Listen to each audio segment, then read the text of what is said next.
I'd just like to make a couple of announcements. One is in the media, there is a announcement about the closing of our fiscal year 2017.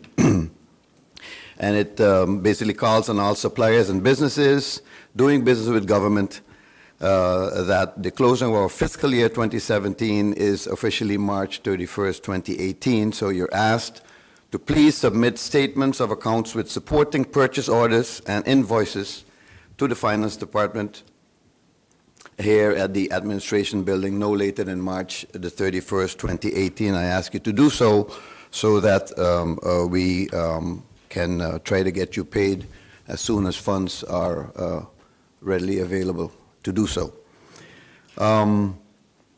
We have also just another announcement, we have received some monies on our insurance claim, an advance, a small advance, from our local company, Nagico, who is also our insurance company for government buildings.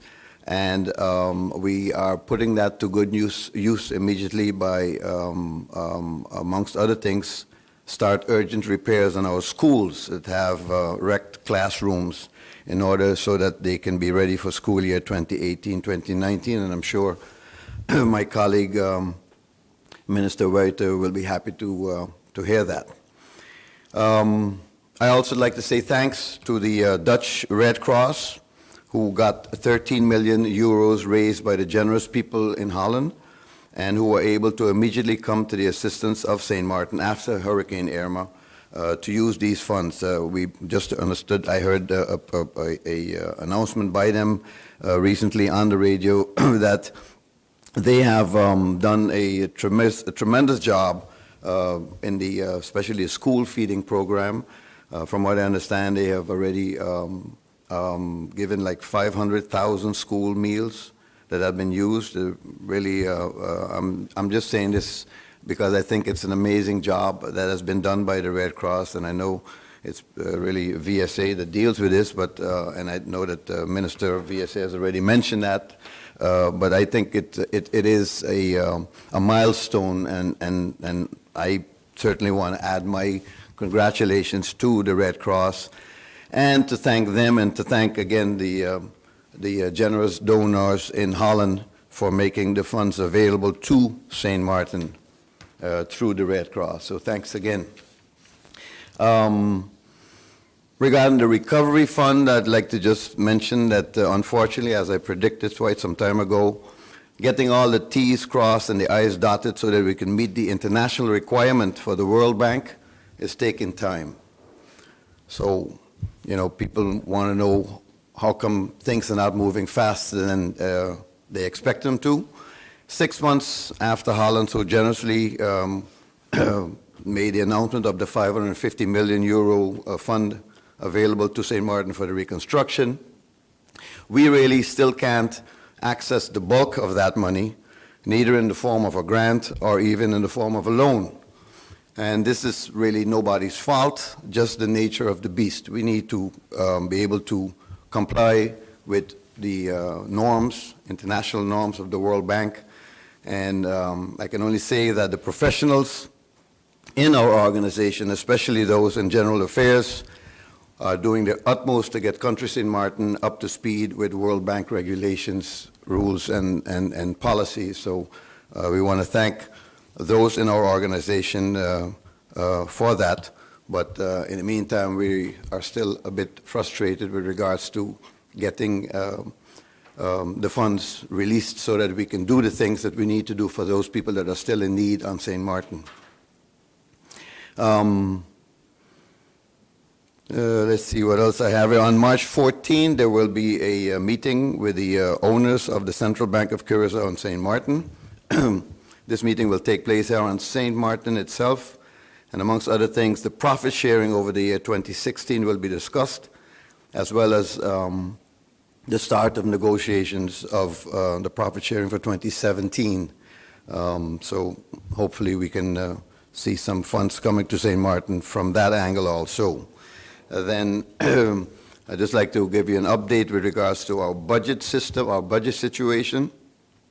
Recently now, finally, the budget 2017, the process is now in its very final stages. Article 25 has been applied in accordance with the advice from the CFT, and the Council of Ministers of the Kingdom has approved it now in its format, applying the Article 25, as I said. So now it has just one more thing to do. We have to again run it one last time through our own Parliament for final approval, and then that will be done. Budget 2018, the Kingdom Council of Ministers has asked the CFT to make a specific advice regarding the application of Article 25 for that budget year, and we are awaiting the response from the CFT. And of course, in the meantime, St. Martin can only wait. We're stuck between a rock and a hard place right now on that, but it's being worked on, and we know that everyone knows that the needs is here to make sure that budget gets completed also.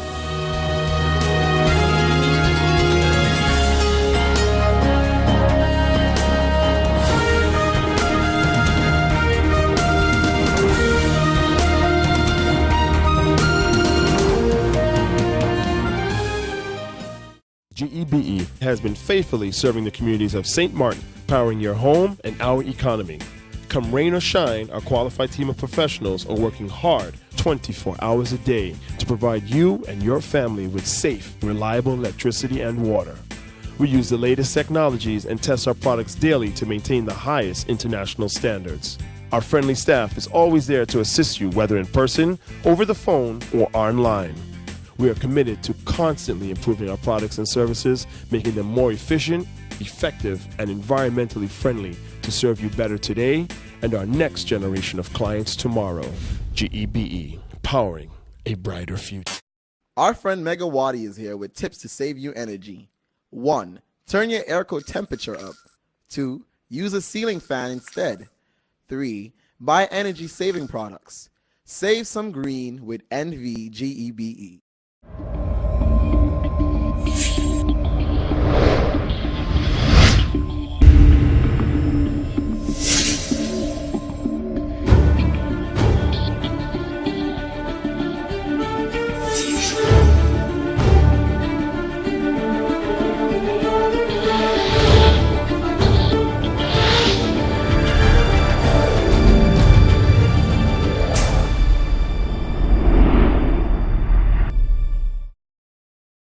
The next part of the program was actually the conference, and it started with a women's caucus, and there the women from across the region met on matters of importance, including leadership and sexual harassment.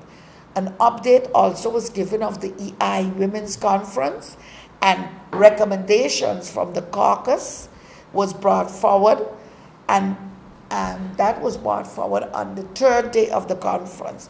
So the resolutions that came from that caucus. One of the things was that the women was encouraged to wear some part of clothing with the color of orange, and that was for the photo that would have been posted on social media, because seemingly the orange color is the color that they're using to say oppose violence against women. The whole conference, the theme was leadership in times of crisis, and that crisis was taken in a broad sense. So the official opening, which happened on the 24th, Saturday the 24th of February, we had His Excellency Anthony Thomas Aquinas Carmoa, who is the President of the Republic of Trinidad and Tobago. He was there, and he had some very thought-provoking and inspiring remarks when he brought his address. He was also seemingly a former teacher at different levels. So it was very rewarding to see him giving back. We also had the Honorable Minister of Education, who is also Anthony, but he's Anthony Garcia. He also was part of the opening ceremony, and together with the executive board members of the EI, the host country being Trinidad and Tobago, and the president of the Caribbean Union of Teachers, who is Julian Monrose. He is a national of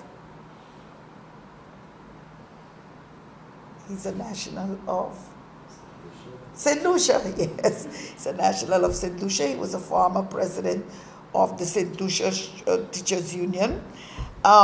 Basically, with also the vice president of the North America and Caribbean region, who is Lily Erskincil Garcia. Erskincil is a very name. We had a very, very good conference. Fred van Leeuwen, who is the General Secretary and has been the General Secretary of Education International, at this forum, he actually resigned honorably after holding the post for 25 years. His resignation happened at that conference because I believe at this time he felt that, he should, move on in the sense of a well-deserved pension.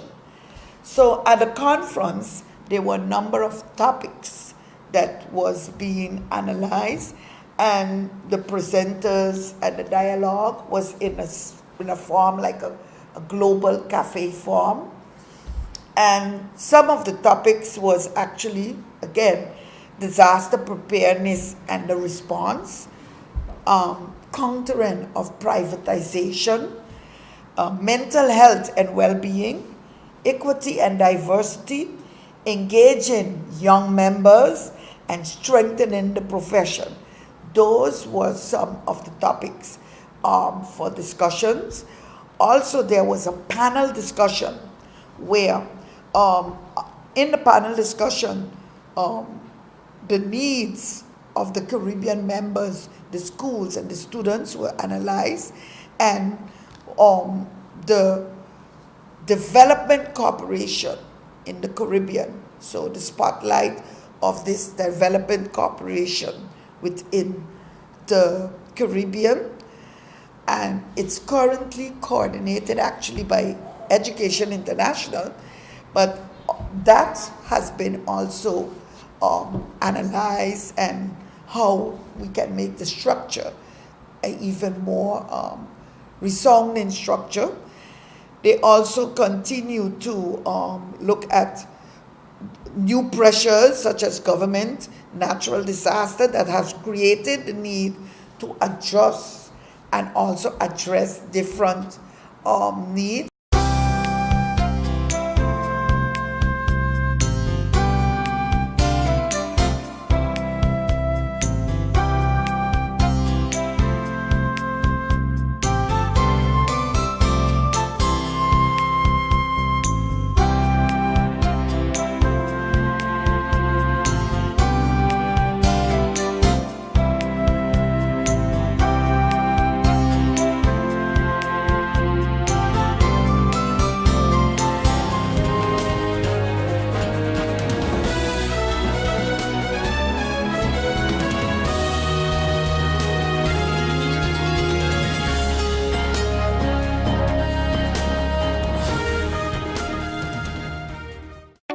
People all across St. Martin are switching to a more rewarding experience. The WIB MasterCard Fun Miles credit card, better known as My Card. Earn 1 Fun Mile for every $2 spent, even abroad and online.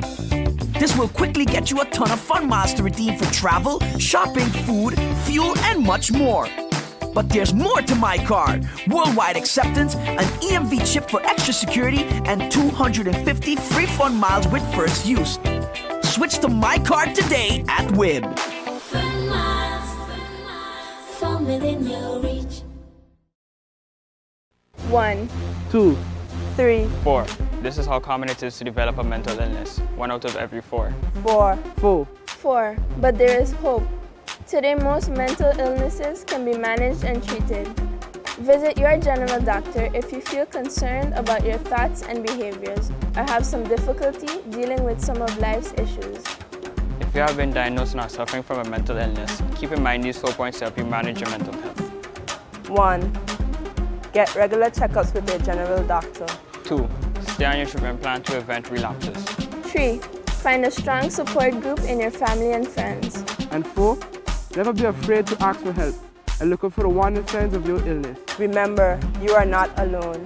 We are as close as one. 2. 3. 4. Learn about mental health illness by going to the Mental Health Foundation's website at www.mhf-sxm.com.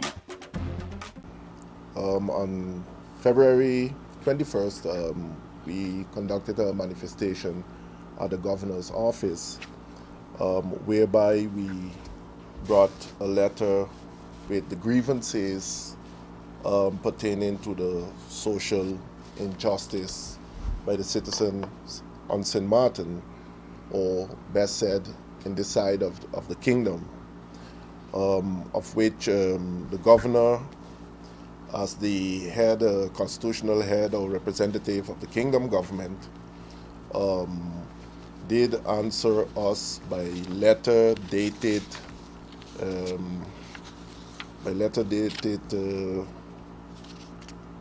February 26, if I'm correct. February 26, on this matter. However, as the poverty platform, we were somewhat not happy with the fact that this letter was answered by the Director of Cabinet, Mr. Van Dalen, at the time, because we believe that this is a matter, and our action was one where we were seeking for the social justice for the citizens of this side of the Caribbean, which is a kingdom affair that needs to be dealt with by the kingdom government and partners within the kingdom. His letter, they confirmed receiving our letter of the 21st of February, but it was forwarded to the Minister of Public Health, Social Affairs and Labor, and that is not what we expected as the representative, the kingdom representative. We thought, and we are of the opinion firmly, that this letter had to be addressed to the kingdom government. We doubt that this letter, if the governor saw this, because we don't think that the right procedures were followed here. So on that, we will be also awaiting the Minister of Public Health, Social Affairs and Labor for his answer on receiving this letter from the governor, since we are already has been waiting now for a couple of months now for him to answer us also on the letters, on question that we put forward to him pertaining to the St. Martin Medical Center and his handling of the whole affair.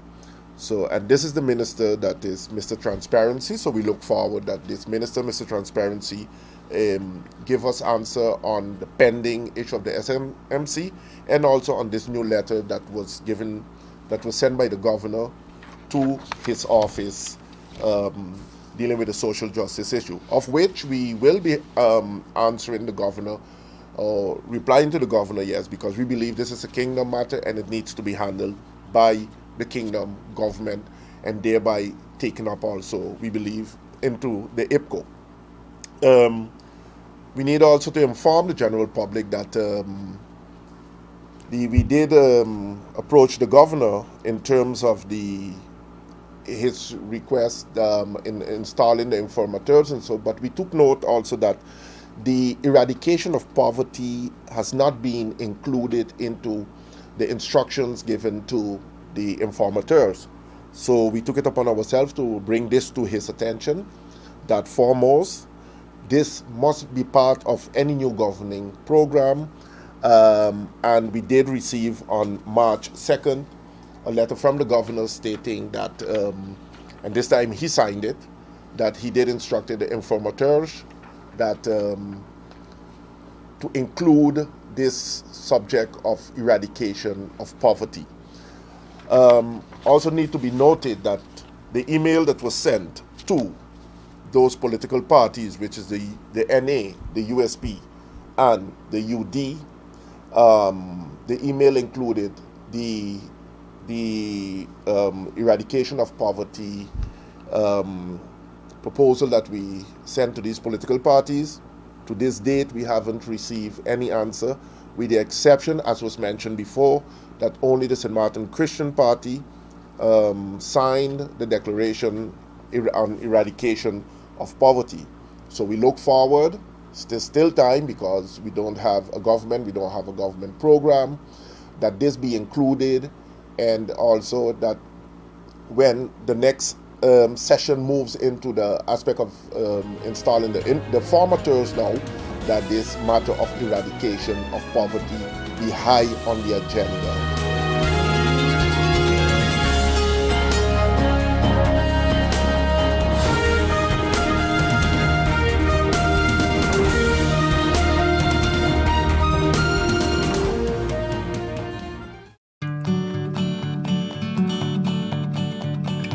It's been said that behind every door, possibility awaits.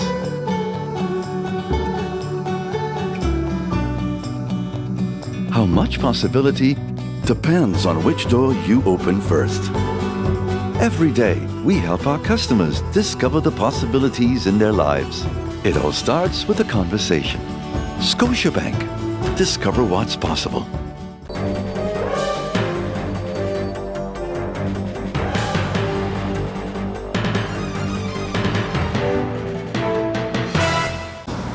The raise in salary.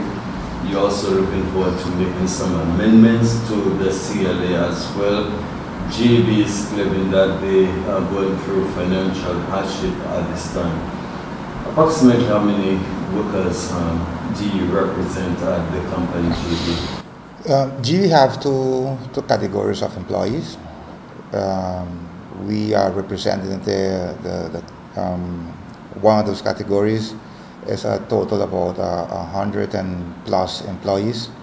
GB have this so-called rank and file. We don't respect their name because employees is employees. And they have the other category that they call staff. Yeah, and we told GB already that we don't appreciate the fact that we distinguishing employees in that manner. Because when you look at the two documentation that represented them, there is some difference in them. But now, nevertheless, we represent about 100 and plus employees at GB. We also do have some of the other category, which they call staff, also as members currently. You also strongly alluded to the fact that there are internal fighting between management and what have you at GB, and as a result, this probably have been affecting the increase for the workers. This is a pretty strong statement. Internal fighting among management and what have you. Any proof of that? Okay.